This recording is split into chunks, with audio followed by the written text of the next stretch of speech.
Hello everybody and welcome back to another Minecraft video. Today I have for you an invisible maze, which is something that I figured out how to do recently, and I thought, do you know what, why don't I just make a video on this? It's a cool little thing, and you can actually download it and have a go at it yourself. So right now we are on my build server.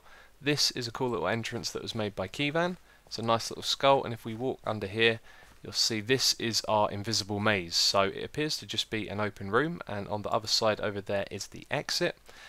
But the thing is, as the name would suggest, it's invisible, so you can't actually see the walls. So if I walk in here and just keep moving forward, you can see that I actually get stopped, so I can't go further forward in this direction. So why don't we try and walk down here? You can see, again, I get stopped, and so that is the idea right there. You can't actually see where the walls are. Now this is available for download if you'd like to play it and give it a go. I'll explain in a moment how it works, but first of all I want to give a couple of tips to people who are actually going to play this. So first of all, I would point out that actually it probably might not be as much fun as it looks like. It's probably going to be really difficult and it will wind you up a bit, but here's some things you can do to make it easier. So first of all, when you walk into a wall like this, perhaps you can make it a little bit easier for yourself and place down a block as a reminder of where the walls are, or if you'd like more of a challenge, then play it without placing down blocks. But the other important tip is to walk in the middle of the blocks like this. So if I walk around in the middle, you can see I move nice and smooth. However, if I walk along the edges like this, I can actually get trapped in them. So you can see here I'm trying to move left and right, and it's not until I take a step back that I can then move left and right. So that's another tip right there. So there is a map download in the description box if you'd like to try this out before I show you how it's done, which isn't really going to spoil anything, but anyway. This isn't done with any magic spawners or command blocks or anything like that. It's done with regular old vanilla fence posts. So this is something that you could actually build in your world, maybe on a server, invite your friends over to give the invisible maze a try. But the way that this works is the fence post is a block high, but it acts like it's 1.5 blocks high. So when we put down the carpet on top of all of this, we kind of disguise where the fence posts are. Now these are going to act like there's a half slab on top, and because we have the ceiling 2 blocks above, it means we can't physically walk into them. So if I go here and stand on where there's a block underneath and try and walk into when there is a fence post, then you'll see that it stops me because it's acting like there's a half slab there. We just can't see it. So if I remove these glowstone blocks from above and I walk forward, you'll see that I actually move up half a block like this. So that's when we're standing on top of the fence posts. Well, I was going to say hitbox. It's not its hitbox, but it's invisible hitbox, I guess you could call it. So that is the basic trick right there. We're disguising where the walls are because we're using the fence posts to make areas that you can't walk into. And this is the maze from underneath.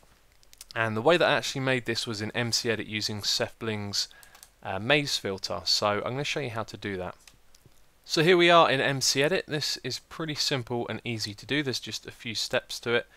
So first of all, you want to highlight an area of land that you want to build this in. We're going to do this up in the sky though. I've just opened up a regular vanilla world right now. So you want to create a box up here. We're just going to make the box size like that. You'll probably want it to be bigger than 20 blocks on either side, and it doesn't have to be square. You can do it as a rectangle. So let's just go with 27 by 23 like that.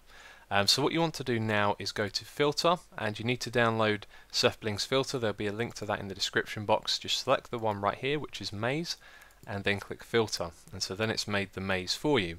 So now what you want to do is go to fill and replace. The first thing that we want to put in here is 18:4, which is leaves that are permanent. That's the ones that are generated by the maze filter, and then you want to click replace and go with fence post. Spelt that wrong. There we go. Fence, like that. Okay, so then you click replace, and it's replaced them all with fence posts. Then you want to go back to fill again, and this time just put in 0, so you select air, and then we're going to replace all of the air blocks in our selection with white wall, like this. So that's our pathway. One thing you'll need to do after you've put this into your world with Mcedit is add the entrance and exit on either side. Because that's not actually built into this. So the next thing to do is to go up 1 block, so we nudge up and then up again. So now we're selecting all of the blocks directly above this, and then what we want to go to fill and 127. Note that's incorrect. I cannot remember the actual number.